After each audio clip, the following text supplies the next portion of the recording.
Hey YouTube, it's Rai here, and today I have a Battlefield 4 Know Your Role video. We're going to continue my Know Your Role series, moving out of the classes and now into the actual vehicles. And we're going to start here with the main battle tank. So before we get into the tips and tricks and little tidbits I have on running as a main battle tank gunner and or driver, I want to go ahead and get into the loadouts that I like to use. Now keep in mind that the loadouts really, you got to be adaptable with them. Never rely on one single loadout. I have two that I like to use, and they should be defined basically by the map, game type, you know, the situation at hand as to what loadout you're going to use. You know, ask yourself before you spawn in, what is the other team doing? What do I see on the map before I spawn in? Do I see a lot of infantry around, and do the infantry seem to be surrounding and destroying any current vehicles we have on the map? Is there a lot of vehicles on the map? Do I see that they have 2 to 3 tanks and an IFV or 2, and there's a boat out there, and you know, what do they have, and then what do I need to switch up on my tank to go ahead and combat that? So keep that in mind before you spawn in and before you go into just, you know, I'm just going to spawn in and get the tank in there. You want to have the best kit available for your tank, much like you would have the best kit and options available for one of the classes before you spawn in. Now I mentioned I like to use 2 different roles when running as when running in the main battle tanks here, and it's the anti-vehicle role and the anti-infantry role when I'm the tank driver. Let me go over those right now. So the anti-vehicle role, we'll go over that first. Basically, this is going to be the death dealer to any types of vehicles that are on the map. And for that, what I want to do is I'm running either an HE shell or the Sabot shell. I tend to stick more to the Sabot shell. It does a little bit less damage than the high explosive shell. However, there's less drop on it, so it travels further. I combine that with the zoom optics, and I'm able to hit tanks and other armor from very far away, which is nice to have in this type of role. The closer you get to the tanks and the enemy, the easier it is for them to shoot you. You got to think about that when you're shooting these tanks. Is I want to make myself less, you know, of a target and be able to get the drop on them. So sometimes having that ability to use that distance and use those abilities will come in handy. My secondary, I use the staff shell. At least now they haven't patched it, so it's still one that you can quickly switch and move and I'm sorry, but kind of switch back and forth between the staff shell and your Sabot or HE shell and get some quick kills on vehicles. You'll see in some of the clips I have coming up in this video that I'm able, with the HE shell or the Sabot shell and the staff shell, to just wreak havoc. I think on one of them I just run through, you know, 3-4 vehicles at a time. So, you know, use that right. Make sure you try to hit the sights, hit the rear of the vehicles. Is their weak points? Hit them straight on to get mobility hits, things like that. I use active protection for my countermeasure for both of my loadouts. I just think that's the best one. Being able to absorb a couple hits of damage is always nice to have that. And the reactive armor is my upgrade because I want to be mobile. Tanks are big, bulky bricks that are on the battlefield. They're visible to everyone. Everybody knows you're there. There's no way of being stealthy with them. So, you know, you're going to be a target for a lot of things. You know, you want to be able to move and be mobile and get out of there. You don't want to get stuck in the sand and then, you know, have a quick death. You want to keep that tank on the battlefield. So reactive armor and active protection help me do that. Now, as an anti-infantry role, I like to again use a high explosive or a Sabot shell, depending on the situation. Really, that's only because I know that they still might bring armor up. You know, even though I'm in the anti-infantry role, they might bring a tank up to the front. I'm going to have that HE or Sabot shell to deal with it. The secondary is where it comes in handy, though. You use the LMG, or my personal favorite now, the HMG, the heavy machine gun, to go ahead and deal with the infantry. And I combine that with using a night vision or thermal vision scope. You'll see me kind of utilize both different ones here. As you see me right now, you know, just destroying these guys that are on the rooftop there. You know, really nice to have that scope available for this role. Because again, you don't want to just be driving around, and you want to see whatever you can see. You want to see these guys pop up that are going to be trying to surround your tank and get C4 on you. You want to see them just pop up real nice and bright on your screen when you switch to that. And I've had it before where I'm looking right at a bush or a tree or something like that, and I switch to my vision mode and they show up really bright, but I didn't see them there before. So that's something to keep in mind. You want to use that when you're running an anti-infantry role. And then again, active protection, and then I'll use sometimes reactive armor, but then I'll switch sometimes the auto loader just to get a quicker reload on my tank. But that's kind of when I'm driving the basic, roles that I like to use in these main battle tanks. Now, when I'm gunning, it's a little bit of a different story. I'm always using a night vision or thermal vision mode.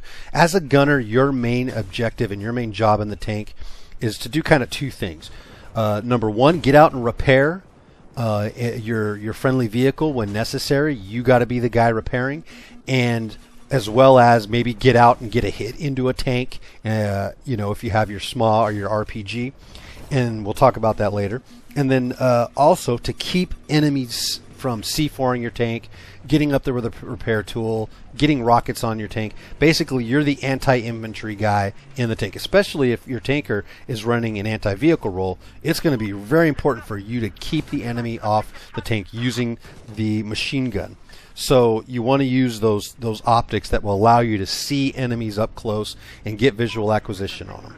Now, if you're running the anti-vehicle role as a gunner, you want to run with a SOFLAM. I find it real handy because the SOFLAM, you can, even if your tank driver does not have guided shells equipped, the SOFLAM, you can target vehicles, and the other engineers on the map, you'll see them shoot and hit that vehicle with their guided rockets. So it's always good to run that in the anti-vehicle role. And anti-infantry role, you just want to switch that maybe with a proxy scan. So again, you can get target acquisition either visually or on your mini-map of any enemies that might be trying to run up to your tank. Okay, so now I'm going to get into some of the tips I have here for you guys to make you guys really excellent tank drivers and keep the tanks alive on the battlefield as long as possible. First thing goes without saying, you need to be an engineer. And not just any engineer, an engineer with a repair tool and a mechanic upgrade. If you're going to be in the vehicles, that's what that engineer class is made for. More importantly, though, you also want to run with maybe a SMA or an RPG. And here's why. Of course, you can keep vehicles repaired with a repair tool, and that's important. But you're going to come up to times when maybe you're, let's say, a gunner in the tank. And your job as the gunner, as I said before, is to get out and heal and repair a tank. But you have other jobs too as the gunner. What I mean by this, and you'll see this in some of the videos I show here, is your job just isn't to repair the tank. It's to get out and cause disruption on an enemy tank. What I mean by that is, that let's say you're in a tank, you're gunning for your buddy, and you see a tank come up. Well, if it's just a tank, an enemy tank, and there's no guys repairing him, he doesn't have any infantry around him, then your gun is really not going to do anything to that enemy tank. So it's going to be best for you to get out of the tank, get your SMA or your RPG, a quick firing, straight fire rocket, get that out, get a shot into the tank, and get kind of separated away from your tank. What that does is the enemy tank sees you pop out of the tank, hit him with the rocket, and now you're moving over here to the left or right. So now he's got two targets to worry about. It just, that split second hesitation that he's going to have by you doing that could mean you keeping your tank alive or your tank go ahead and getting destroyed.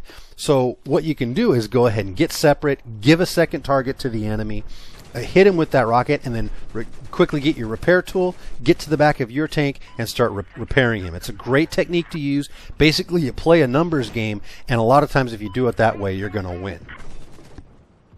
Okay, now for some real juicy, good information I have here in running with the tanks. It's one thing I told you to be an engineer and to, I gave you the loadouts I like to use, but then how do you utilize them to maximum effectiveness? Well, think of what a tank is. It's a big, bulky brick that's slow, that's visible to everybody. Everybody knows it's on the map, but that has a ton of firepower. So you want to utilize that firepower as much as you can, meaning run in a two-man team. Run with a buddy, run with a teammate in these tanks. Always have somebody in there. I almost never bring a tank into the battle if I'm just a solo player. Reason being is that I don't want to waste that tank when I know there might be two guys out there working together that can utilize that tank better than I could. If I do, I'm going to tell my buddy to spawn on me, or I'm going to spawn on him if he's in a tank. Utilize the tanks that way, and that'll keep them on the battlefield a lot longer running with a two-man team.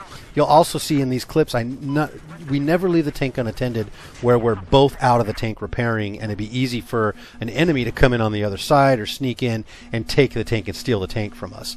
So that's something you want to be cautious of. Always have somebody in the tank. If you have to go down with the ship, go down with the ship. I see a lot of guys leave the tank too early, and he gets killed, the enemy comes in, repairs the tank, and now they have your tank, and that's one less tank you have to spawn. So be sure that you always go down with it. If you do decide you're going to leave the tank, it's got to be down to like 3% or less. It's on fire. You know it's going to explode by the time the enemy gets there. By all means, if they're sitting right there, the only thing you should be doing is getting out of the tank to try and kill the guy, rather than getting the tank out of the tank, leaving it, and then leaving the tank susceptible to getting stolen. You'll see in one of these clips here, I actually stole a tank from a guy that just got out. It was like 68%. He gets out and leaves. I kill him, steal his tank, and we ended up, shooting a bunch of his buddies off the top of that roof on Zavad 311.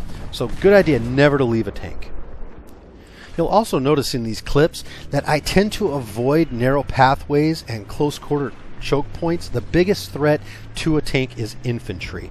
It's the rockets, it's C4, it's mines that they lay down. That's always the biggest threat to infantry. That's what's going to take you out most. It's not usually another tank that you're going to be able to go toe-to-toe with.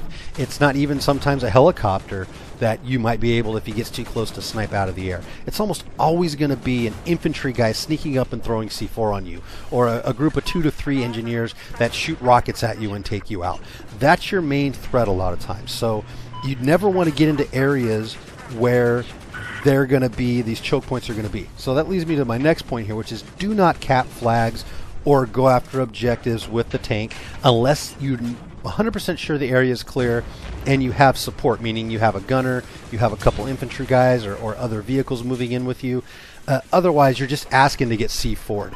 If you do decide to go in and take a flag, give yourself an exit route when capping the flag. Don't just sit right in the middle on the flag where it'd be easy for a guy who's a floor above you to drop C4 on you or sneak around a corner and get you. Get to an area where you realize that if I get hit hard or I start getting hit with rockets or a tank coming behind me or whatever it is, I have a quick exit strategy. So have an exit strategy when getting into a flag capture area. It's usually best to keep the tanks moving and on a perimeter of a flag or objective as your infantry or fast attack vehicles go ahead and get in there and grab the flags. Usually they're better at capping the objectives. A lot of the objectives, especially in Battlefield 4, these flags on conquest maps, for example, are really infantry heavy in infantry areas, as you see here on Silk Road, as I'm a gunner and kind of go to help take out some of these guys that are trying to attack our tank. We keep the tank on the outside. We know if we go into that area, we're susceptible to all that infantry fire, which is the biggest threat. So keep the tank on the outside, keep it on the perimeter, giving support to the other infantry players that are going to be capturing that flag. And finally, retreat when necessary. I can't tell you how many times I see guys get in these battle tanks and want to just go roll in right into the flag, and they end up dead within a minute after having the tank.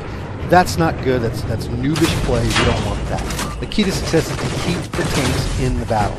So don't force the issue. If you face overwhelming odds, retreat to safety, repair, and then get back in the fight. And if you take a look, that's what I'm doing in this clip here. I was in an area where I was getting some long shots on these tanks here, as you can see. I see these tanks and okay, I'm hitting them, I'm getting some shots. The next thing I know, I got 2 shells focusing. I know I have at least 2 tanks that are now targeting me. Well, I'm going to end up dead in that situation. I'd be lucky if I kill one of those tanks. So at that point, even with my friend healing me, I decided it's time to back off. It's time to get out of here and get to a position where we're safe from those tanks. And that's what I'll do here. You see me turn around, I hit my active protection when I can to go ahead. You see, at this point, I'm almost dead. I'm down to 1%. But I hit my active protection, get around the corner here. Now I know I can probably heal from here from safety. My friend hops out. She goes ahead and decides to start healing me, and then watch what happens.